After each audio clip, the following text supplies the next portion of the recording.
All right, good evening, everyone. We'll go ahead and get started. I wanted to welcome all of you to this year's first presentation of our 2024 Evening Speaker Series event. I wanted to thank our valuable industry partners for joining our event. The mission of the Nebraska Oncology Society would not be able to be fulfilled without their assistance and their partnership.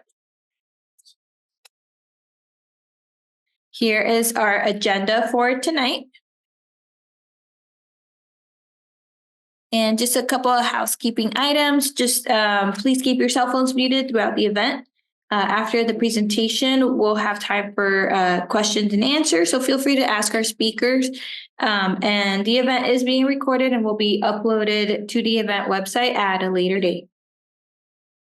CME is available for tonight's event. And for tonight, we are hosting a presentation by Dr. Faraz Bishazari. Dr. Bishazari's interest in studying pathogenesis of GI cancers, in particular colorectal and pancreatic cancer. Dr. Bishazari's research work on colorectal cancer started with clinical and epidemiological studies. Findings from these studies encouraged him to pursue a PhD in Europe at the Center of Excellence on Aging in Italy. After finishing medical school, where he studied major carcinogenic pathways underlying colorectal cancer in populations with different patterns of disease and environmental exposures. As part of his studies, he also worked on a multi-center European project to investigate the circadian protein oscillations relevant to the chemotherapy efficacy in colon cancer.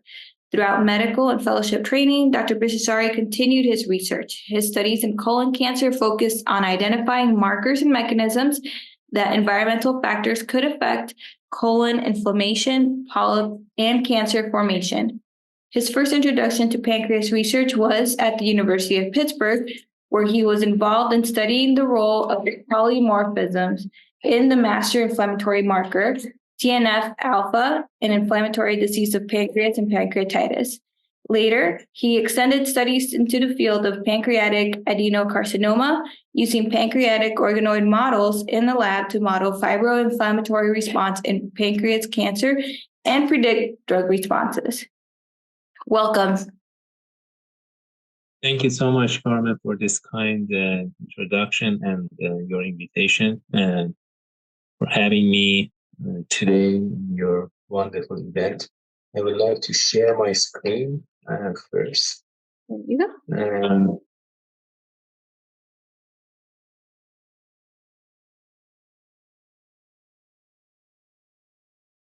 Do you see my screen now?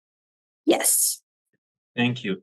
And so I have a disclosure that is related to what I do. I'm a gastroenterologist, not an oncologist, but my PhD is in molecular oncology. And as Carmen said, I am fascinated on about GI cancer, the pathogenesis, and the treatment. So what I study is mainly colorectal and pancreatic cancer, and that's what my clinical and research interest is. So I start with this disclosure slide. I don't have any industry or companies ties. I have NIH funding, which I don't think that that's part of the disclosure, so I didn't disclose them here. But that's what funds my research and lab.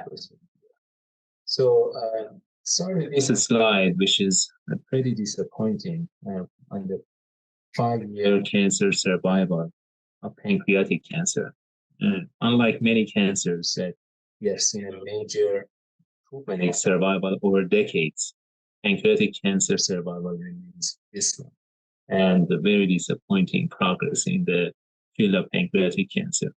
And if you combine that with the projected increase in incidence of pancreatic cancer in the next decade or so, it is predicted pancreatic cancer becomes one of the leading causes of cancer-related death because we don't have good treatment for that. So what is the best strategy to tackle pancreatic cancer is early detection? And I forgot to tell you that I want to highlight the potential role of gastroenterologists that would be a good partner for oncology team to manage pancreatic cancer overall. So one of the major roles that they can play is in early detection, and that's the only chance that we can improve survival by detecting early stage disease that is amenable to potential cure or by resection of the tumor. Is pancreatic cancer or PDA, pancreatic ductal adenocarcinoma, as you know, is the histologic type of pancreatic cancer that we are talking today, preventable? Short answer is no, because most of those cancers are not known to be caused by a known or established predisposing factor. So most of them are not preventable, but there is a small number of patients that we can call them high-risk individuals who may benefit from screening. And the main question is how we can find them and how we can put them into the screening and surveillance program. So one of the landmark studies that published now 20 years ago looked at familial pancreatic cancer in 5,000 individuals from more than 800 families with pancreatic cancer. They looked at what's the risk of pancreatic cancer if you have one family member with that cancer, two family members, and three. And the numbers that you see on the right side, there my cursor is SIR, which is the standardized incidence ratio. And that is the actual number of pancreatic cancer that happens in that family with a predicted number of pancreatic cancer. And as you see, if you have one family member with pancreatic cancer, the risk was 4.5, meaning that actual expectation was actually 4 times higher than the predicted expectation or the expected value. And with two family members, that goes to 6, and 3 jumped to 32. And that is when everyone got the family history of pancreatic cancer very seriously, and the definition of familial pancreatic cancer started to form. And what is that definition? It is a little bit variable among different societies. For example, AGA, which is American Gastroenterology Association, they call familial pancreatic cancer as a kindred with pancreatic cancer in 2 or more first-degree relatives that do not meet the criteria for other hereditary cancer syndromes, which we will talk about. In other guidelines, there are a little bit different definitions like CAPS and ASGE, and they look at the first-degree relatives, and 2 of them that are also first-degree relative of the program that we are thinking about screening. But ASGE that published, that is the most updated one, published in 2022, it is more liberal guideline, meaning that a pair of first-degree relatives are there, but they are not necessarily relatives of the program that we're, or first-degree relatives of the program we are thinking about screening. But you can remember these definitely. The highlight of this slide is the familial pancreatic cancer is important, although it may vary in definition a little bit by the guidelines. But why is it important to screen and survey these individuals? Do we have any data that by screening them, we can change the survival and overall outcome of the pancreatic cancer? So this is a landmark study published a few years ago now by Dr. Canto from Hopkins that have access to this very large prospective pancreatic ductal adenocarcinoma screening program that include more than 350 patients. 97 of them are familial pancreatic cancer relatives, and the majority of them did not have any known mutation, 80% of them. And what they found is that over their median follow-up of 5.6 years, the rate of detecting high-grade dysplasia or cancer was 7%. And when they looked at what happens to those that were in the screening program versus those that were outside of the screening program, they saw a very, very dramatic difference. So what you see here, this is pancreatic ductal adenocarcinoma detected outside surveillance, and you see that this survival curve comes down very quickly, as opposed to those that were detected during the surveillance study. And this is very significant difference between the two groups. And the difference was even much higher when you look at the early lesions, meaning that if the patients were detected during their early carcinogenesis, at the cyst level of high-grade dysplasia, the outcome was almost 100% cure for those subgroups of patients. So that is the only. This was the major study that was published a few years ago and showed that what we do in these high-risk individuals could actually change their outcome. So this is on more than 350 patients with from pancreatic cancer family members who were prospectively recruited and included in this screening program at Hopkins. And what they found is that over median follow-up of 5 years, there was 7% rate of high-grade dysplasia or pancreatic cancer in this group.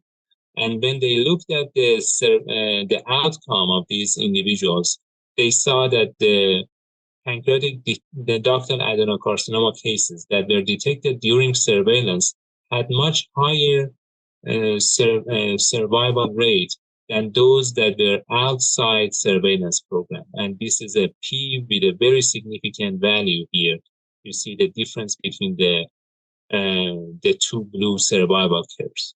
And when the patients had a very early lesion, meaning the cystic lesion that was cancerous or high-grade dysplasia, they had even better, much better survival than the rest of the group. So this is a very promising study that we can actually, in a very specific group of pancreatic cancer patients, change their survival by detecting them earlier. What about any other high-risk individuals? So before we move on, the summary of the family history of pancreatic cancer is that 10% of pancreatic cancer patients have a family history. And it is important to identify those that belong to familial pancreatic cancer groups. And the definition that I use is two affected relatives who are first-degree relative to each other, and at least one of them is a first-degree relative of the patient that we are seeing in the clinic. And that's who I do screening and continuous surveillance. But what age do we start? Usually we start at age 50, and that's when the pancreatic cancer starts to rise in incidence. Or if they have a younger patient in the family with pancreatic cancer, we can start 10 years before the age of that relative. Does surveillance work? We just concluded from Dr. Cantor's study that it can work, but we need larger numbers, which is not easy to achieve because the rarity of these cases. So the second group of high-risk individuals are coming to surface on our detection glasses thanks to the new technologies and next gene sequencing. These high-risk individuals are carriers of germline mutations or germline variants. So what are germline variants? Are the ones that we inherit from the parents. So the parents pass on to the offspring and to the children. So you see the mother and father, we inherit one allele from the mother's side, one allele from the father's side, and all the cells have that allele. So if that one allele is mutated, all the cells in the child's body are going to carry that mutation. And if the second allele also get mutated, then that's when the cancer starts to form. And That is the germline mutation. And what we learned over the past decade is that there are a number of genes that can increase the risk of pancreatic cancer, but the relative risk varies significantly among these genes. So most of you are familiar with BRCA mutations, BRCA1, BRCA2 that are related to breast and ovarian cancer. We know that they also increase the risk of pancreatic cancer, especially BRCA2 genes. There are other genes that you don't know, you don't need to remember their names, including P16, STK, and ATM, and those are the genes that we find more and more often in people that go to the cancer programs, and they are found to have these germline mutations, and their children and their relatives get uh, screened for these mutations and are referred to us. And some of them may benefit from screening depending on the relative risk, their age, comorbidities, and a lot of other factors. But all these individuals together encompass less than 5% of pancreatic cancer patients. So we are still talking about a very small subgroup of patients. So what are the opportunities for precision surveillance or prevention by detecting these germline variants? We don't have much data yet, but guidelines are advocating for screening and surveillance based on a very low quality of evidence because we don't have that much data. All of them emphasize to refer these patients to the Pancreas Center of Excellence, where the gastroenterologists work closely with the geneticists, oncologists, and surgeons, and mainly to talk to the patient to discuss the risk based on their individual factors and also go through the benefit and potential harm of screening and surveillance. There are some differences in who are the good candidates for these screening programs and what age we should start. So examples are ATM or Lynch syndrome patients that some guidelines advocate for screening only in those with first degree relative of pancreatic cancer in the family. Some others are more liberal and offer screening to the second degree relatives. The same for BRCA carriers. We know that for a long time, BRCA carriers were candidate for screening only if they had first degree relative, more recently second degree relative with pancreatic cancer. But new guidelines from ASG, which is American Society of Gastrointestinal Endoscopy, came almost 2 years ago now, that removed the need for family history of pancreatic cancer. So that alone increased the volume of my clinic by 4 or 5 times over the past 2 years, because now many patients come to me that have no family history of pancreatic cancer, and they are just carriers of BRCA mutation. So these are new advances that and new changes we are seeing in the screening and surveillance of pancreatic cancer.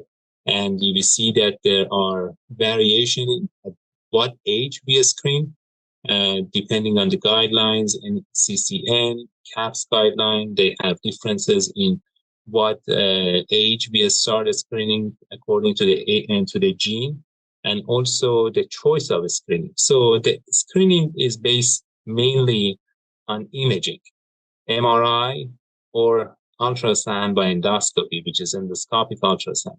The sensitivity of ultrasound is higher, also the specificity.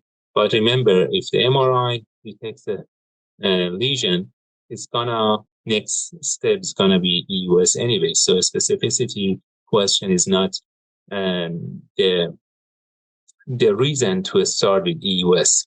There is a very new meta-analysis that was published in 2022 that showed almost no difference between EUS and MRI in detecting high-risk lesions. EUS may detect much smaller lesions, but they are not high risk. And if you just focus on the actual risky lesions, MRI and EUS are comparable. And there are some suggestions on which modality to use for your patient.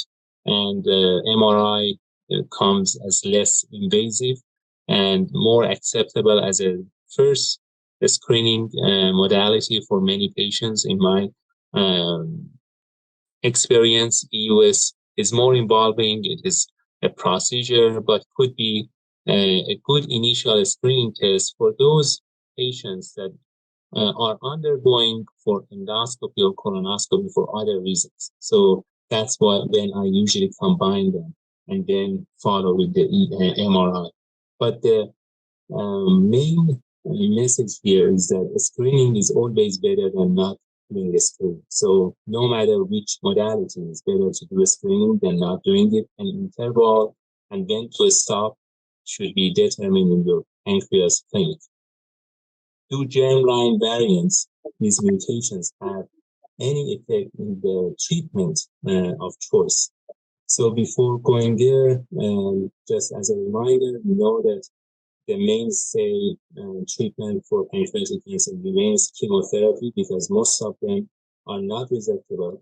Only a small portion, less than 10%, may be resectable, and the majority are still not resectable and never become resectable. Chemotherapy is still the first choice. And the FOLFIRINOX and gemcitabine-based regimens are the main chemotherapeutics that are recommended by American and European societies. And that's what is being used generally. But we learned in pancreatic cancer that one size fits all is not working for it because there is a very huge variability in the tumor biological processes that are relevant to drug efficacy and toxicity. So every patient may be different and they may need different drugs. But we have been treating pancreatic cancer for decades with these chemotherapies that are mainly unchanged. So we are entering the era, or we are actually living in the era of precision medicine, thanks to the Human Genome Project 20 years ago. And we have been progressing in many aspects of precision medicine, different cancers and different diseases. But what have we done or have we seen in pancreatic cancer? So these are examples in pancreatic cancer that came from other cancers.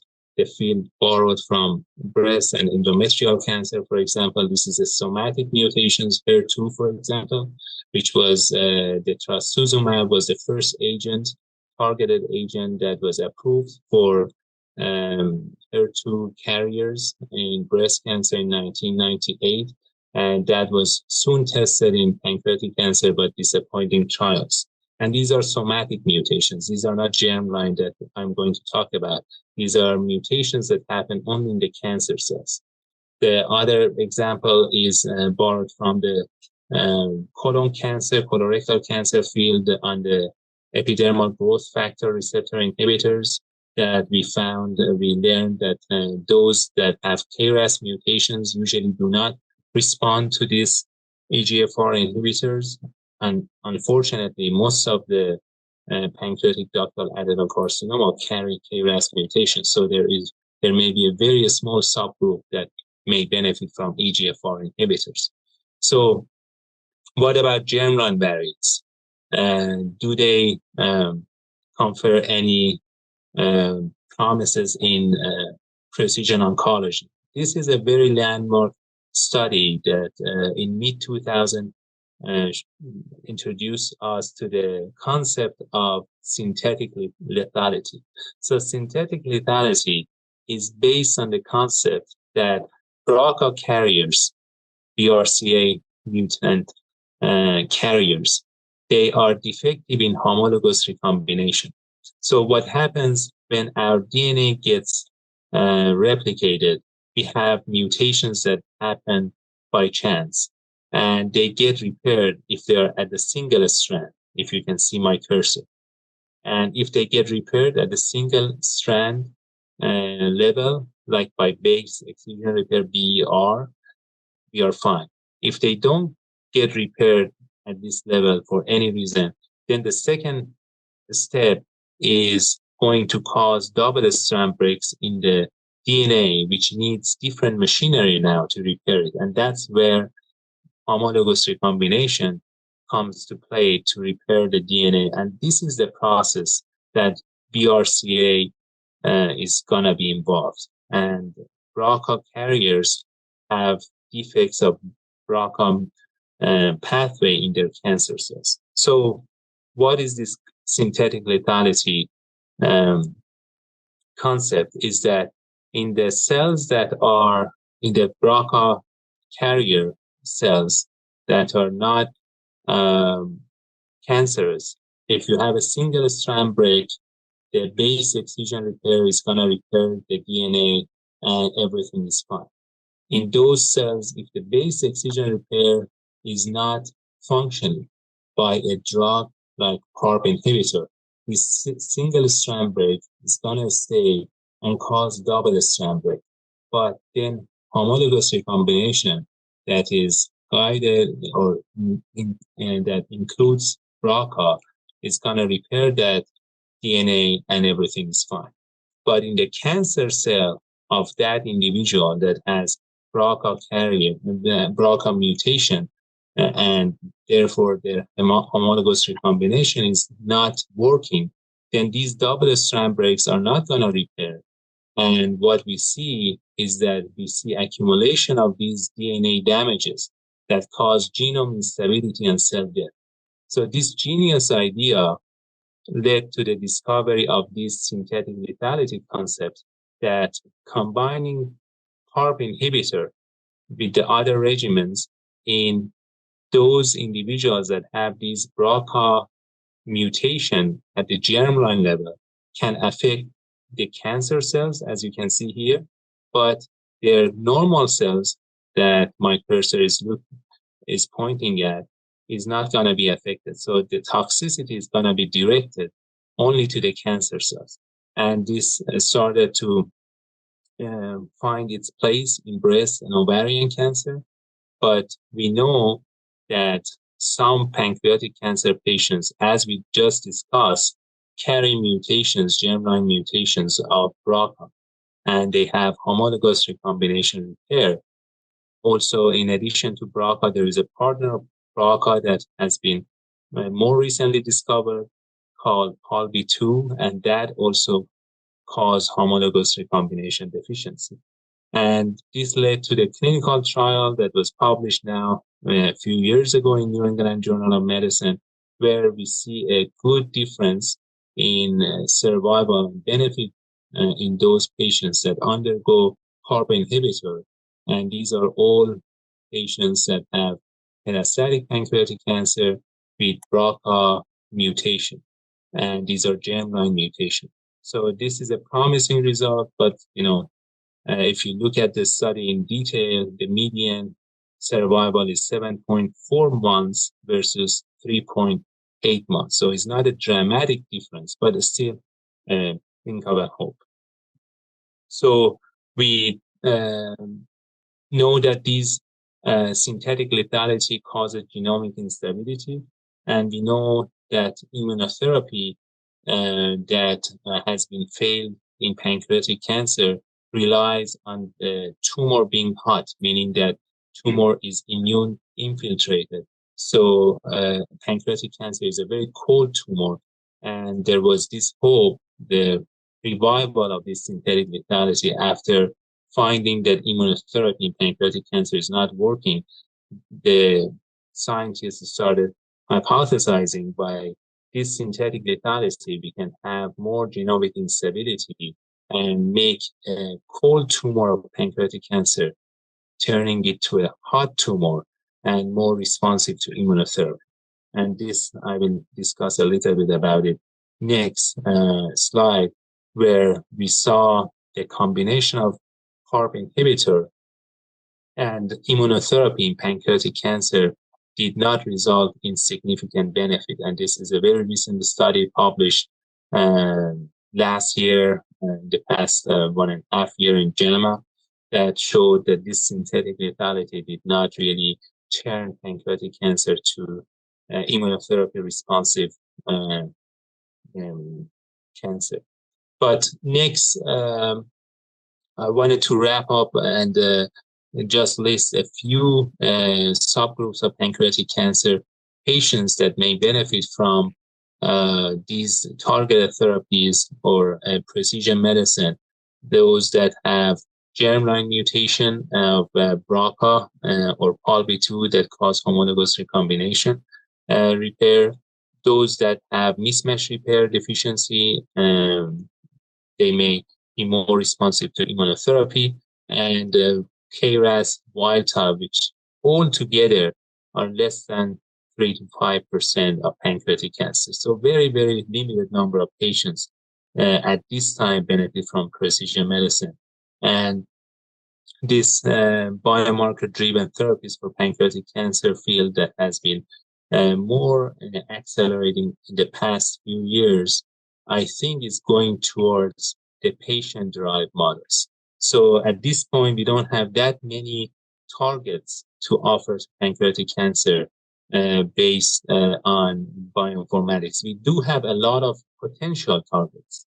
And that's this slide that shows you a lot of targets based on the DNA study, RNA study, transcriptome, and epigenetic targets in pancreatic cancer that could be potentially targeted and cause tangible results and outcome in pancreatic cancer. But these are very hard to get to the clinical practice.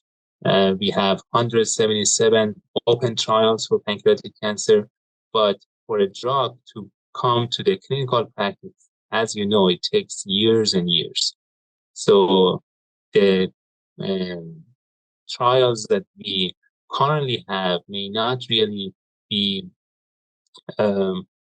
speedy enough to get efficient results in a short amount of time, because with the heterogeneity in the pancreatic cancer patients that we see, we have to find groups of patients that benefit from a certain drug, and we should be so lucky that those group of patients are big enough that translate in a tangible result in a single center or a couple of center clinical trial. So what is next? And this is where patient-derived models, in my opinion, and role of gastroenterologists could be highlighted. So this is a organoid model that was first introduced to the scientific committee by Dutch group, and now almost 10 years ago. So organoids are these mini organs that we can develop from pancreatic digestion of a mouse. For example, here, this is the pancreas.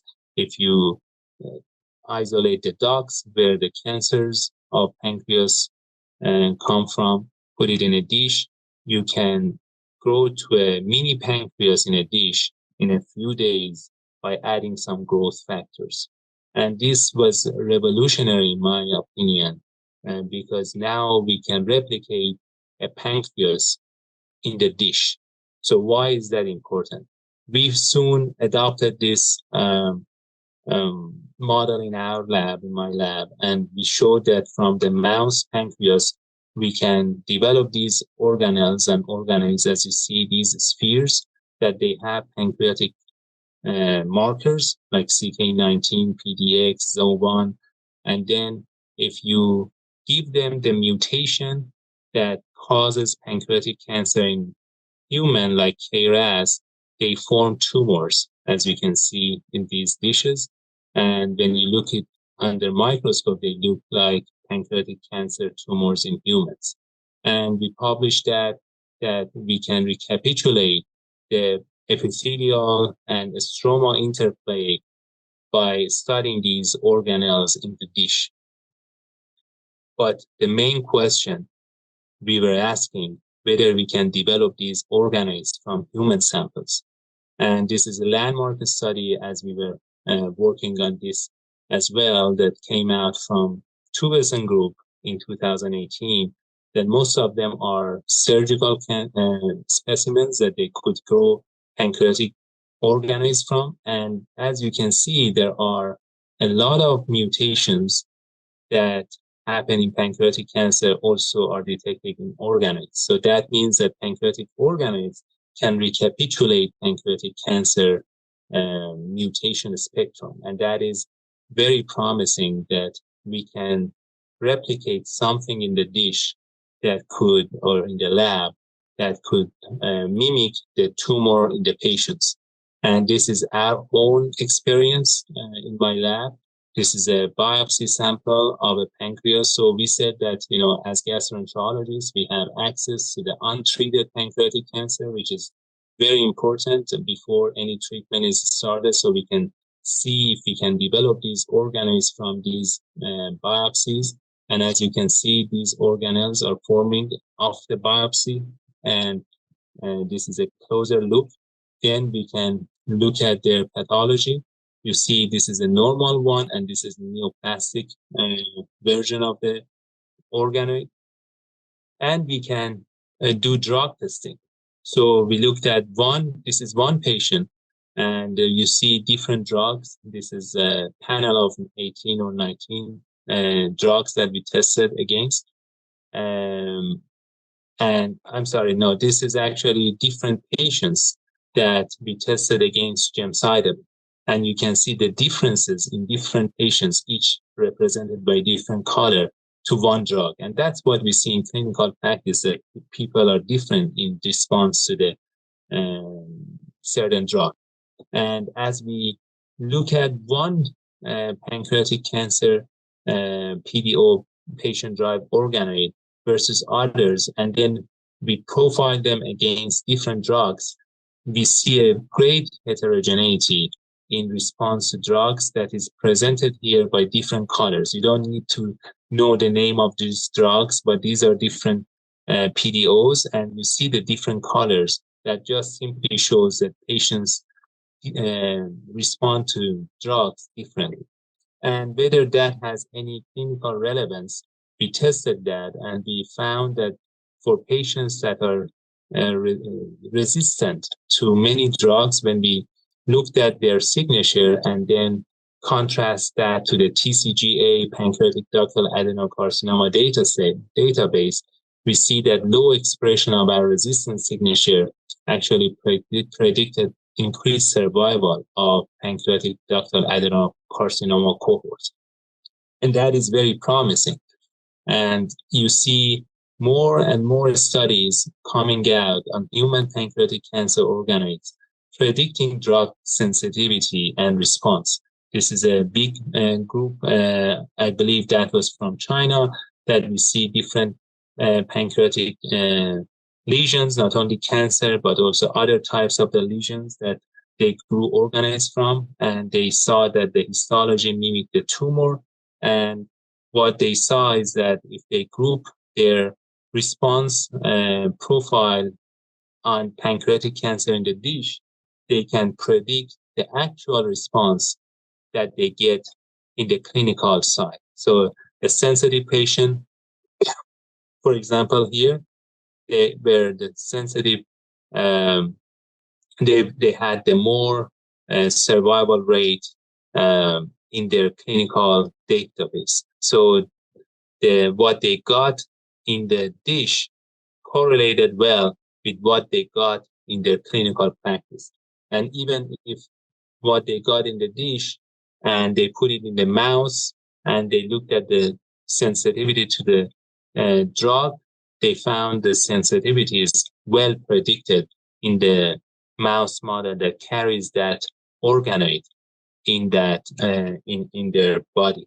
So that is very promising, that organoids are predicting drug response. And this is another study from France that they found that gene signature predicting gemcitabine sensitivity in their patient-derived organoids could be validated in a cohort of several hundreds of pancreatic ductal adenocarcinoma patients.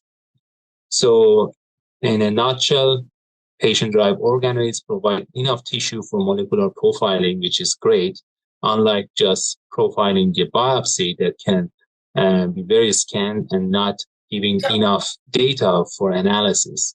And it corresponds to the tissue of the origin and recapitulates histology and the patient clinical response to the targeted therapies in GI cancers, including pancreatic ductal adenocarcinoma. And that's why we see a growing interest of medical community in establishing a systematic usage of pancreatic ductal adenocarcinoma biopsy samples in the clinical setting to advance care for these patients and precision medicine. And this is the technology I'm currently using for my transformative award from NIH in 2022 that was awarded to me to study chronotherapy, meaning that the best time of a specific drug based on the tumor profile of a pancreatic tumor using these technology. So we see in our hand that different pathways are rhythmic in different pancreatic ductal cells. And this is an organoid, and you see that different pathways are rhythmic in over 24 hours. And based on the rhythmicity, what we are hypothesizing and we are seeing in some of our studies that are being published very soon is that we see, for example, the pathway that is targeted by a certain drug, and that can be up during certain time of the day. And by profiling the patient that way, we can give the drug when is the best time to hit that pathway. So this is another usage for patient-derived organoids to inform tumor-specific circadian rhythm. So clinical use of patient-derived organoids, just in a summary, we do not need surgical resection. They grow from biopsies. They recapitulate tumor mutation spectrum and transcriptome. They exhibit different responses to drugs, like patients in the clinical side. PDOs also can or may predict patients' outcome based on the limited number of publications we see currently. So I would like to conclude that these PDOs can enable prediction as well as longitudinal assessment of chemosensitivity and evaluation of synchronous metastasis. So I see a day that we can continuously sample these tumors and see which, at what time, what drug is better to give to the patient. So, with that, I would like to summarize my talk, the prevention side and treatment side. As I said, most pancreatic cancers are not preventable. And earlier stage pancreatic cancer do not have any specific symptoms.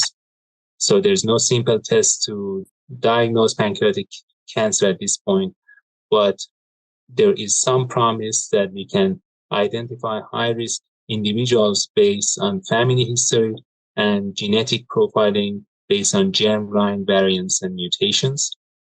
And on the treatment side, survival remains dismal. Chemotherapy is the mainstay of treatment. And with the growing targets for precision medicine, we see that organoids can hold promises for individualized therapies in pancreatic cancer because they recapitulate the tumor mutation spectrum and response to drug, and the response to drug may correlate with the patient's outcome. And we don't need surgical resection for that. So gastroenterologists and their biopsies can help with that.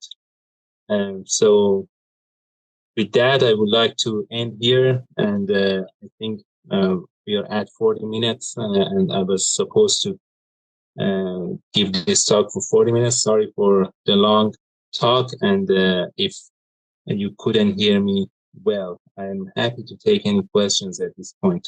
Thank you.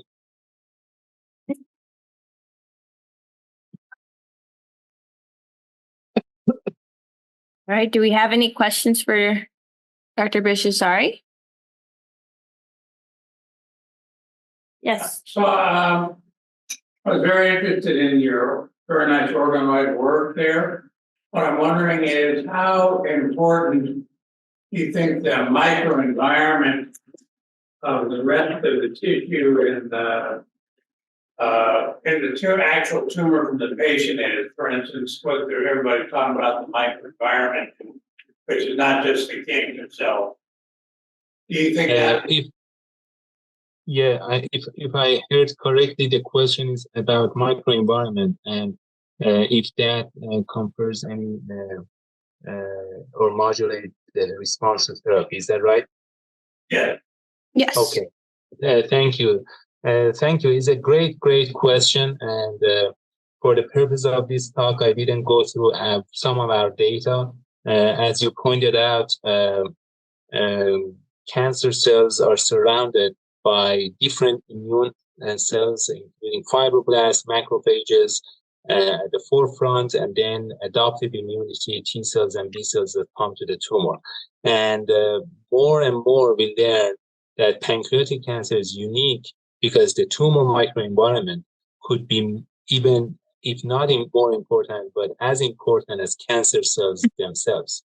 So in another project that we carried out and we are actively looking at, we are also targeting stroma. For example, in a microfluidic chip model that we published part of the results, we saw that if you combine these organoids that come from patients with stroma cells, the microenvironment, the tumor growth is much higher and the chemotherapy is more effective if you combine it with anti-stroma agents, meaning targeting the fibroblasts.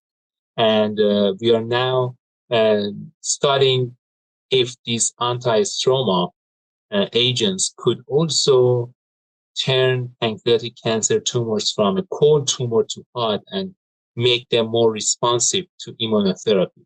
And that is also on a microfluidic chip, not in a mouse model, which I like to work with the technology a lot. And this ex vivo technologies is advancing, and I would like to take advantage of that. So your question is very timely, and I hope that there is a lot of interest from the community, and this is under heavy investigation, the role of tumor microenvironment in pancreatic cancer. Oh, yes. There.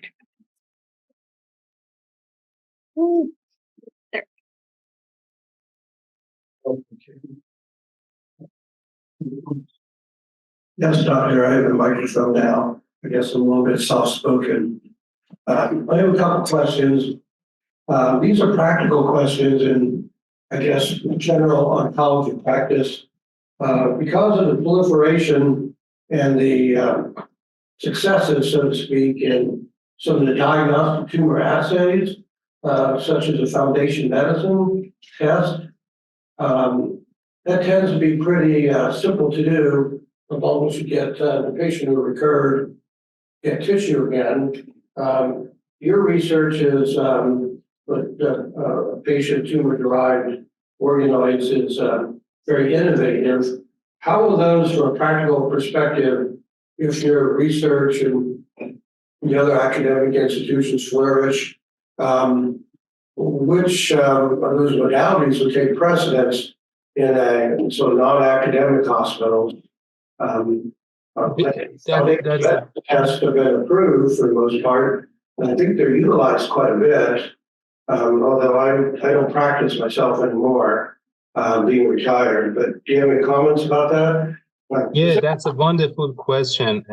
Thank you for bringing that up. And so, believe it or not, I gave a similar talk around this topic in Charleston, and one of the audience that is an established investigator, he brought up this question that he doesn't believe any of these data. I said, what? And I said, this is not my data or one group data. These are so many groups that are looking at patient-derived organoids. And finally, he was convinced after I showed from his, after I showed a landmark study from a big group from the university that he was trained at. I can't really, disclose that. But anyways, there is, as you said, first of all, there is a lot of resistance for all of us to accept new things, and this is not an exception. So patient-derived organoids, some people don't believe in it until they can see it themselves. But studies are now coming out more convincing. But what can we do to make it more accessible? I actually put a grant 3 years ago, and I think I was naive at that point, to suggest that we want this to be accessible to all hospitals, including community hospitals and those that don't have access to the lab next door. And that was, and the reviews that I got first time and also second year that I submitted were the same, that they don't know if these organoids are gonna work, and why should we give money to them to establish that we can get the tissue immediately from a remote center and freeze it and see what's the process of freezing that makes it more viable to develop organoids in a centralized manner. And so there was still skepticism, but I can see that people are now more accepting gradually, because the studies are coming out. Not all the tumors can give you enough material for organoid development. And as I said, organoids are going to give a huge benefit compared to just mutation analysis or transcription analysis that we do on Foundation One or these days Tempus and all that, because we are keeping that tumor in culture forever. We can even store it and later on do more drugs. And even those mutations could be studied with much better quality DNA than we get from just a small biopsies. So people are embracing that, and I'm hoping very soon we will see that at least major academic centers can be part of these studies, and eventually, insurances should be convinced that, by doing these organoid testing, you can actually predict response to treatment. So we are not there yet, I agree, but I think we are heading to the right direction, maybe slower than what we need to do. I have one other quick question. This is a immunotherapy drug-related question. You showed the development study. So what's the general status of, in metastatic pancreas cancer, of the PD-1s and the PD-L1s? Have they gone away now, or are they still being studied? And there are other immune checkpoints that scientists are coming up with that then they can start discovering drugs against some of those newer checkpoints. So if you can see my slide here, I don't know if you can see it. So this is the immunotherapy, the very large clinical trial that was done in unresectable or metastatic MSI high or mismatch repair deficient solid tumors. And that was concluded just a few months ago. And again, the concept is, if you have mismatch repair deficiency, you have more mutations and your genome is unstable. And then that means that you can benefit from immunotherapy because you have more T cells sitting there because of these mutations that they attract them to the tumor. And we have objective response of 30 to 35% in all cancers together that had mismatch repair deficiency. So statistically is very promising. But then I looked at pancreatic cancer only, this response from 30% was 18%.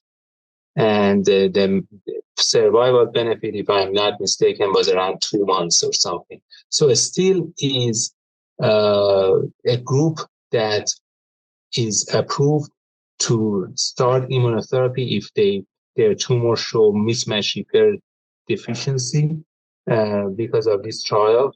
But unfortunately, this is not a dramatic benefit. Thank you. It was a great question. I expect scientists to work to look at other checkpoint-related targets, I guess. Yeah. I mean, those are underway, but this was mainly on Keytruda, which is was more available at that time. And combination of checkpoints is another potential approach. But as you know, how many patients was the rate of pancreatic cancer patients that have mismatch repair deficiency? So it's very hard to conduct those studies because of the low number of patients. Thank you. Thank you. All right, do we have any other questions? All right, well, thank you so much for sharing your evening with us, Dr. Bishasari. I really appreciate it, and I hope that we can host you again. Thank you. It was a pleasure being here, and thank you for very wonderful questions, and I hope you enjoy your evening. Have a great night. Thank you. Thank you. Have a great night. Bye. Bye. All right, just a couple of updates. And, let's see.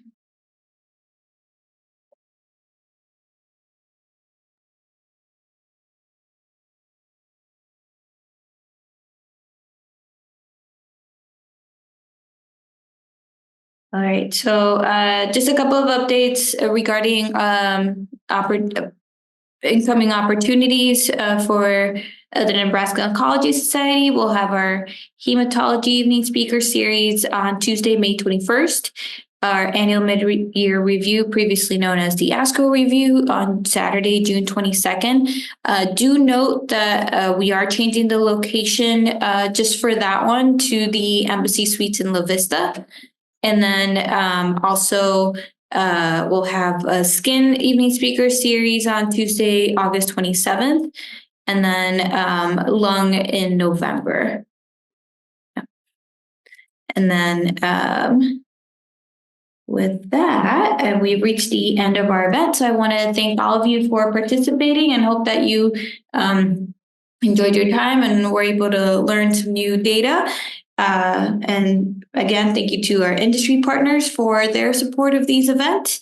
And I hope that you are able to enjoy the rest of your evening and participate at future events. Have a great night, everyone.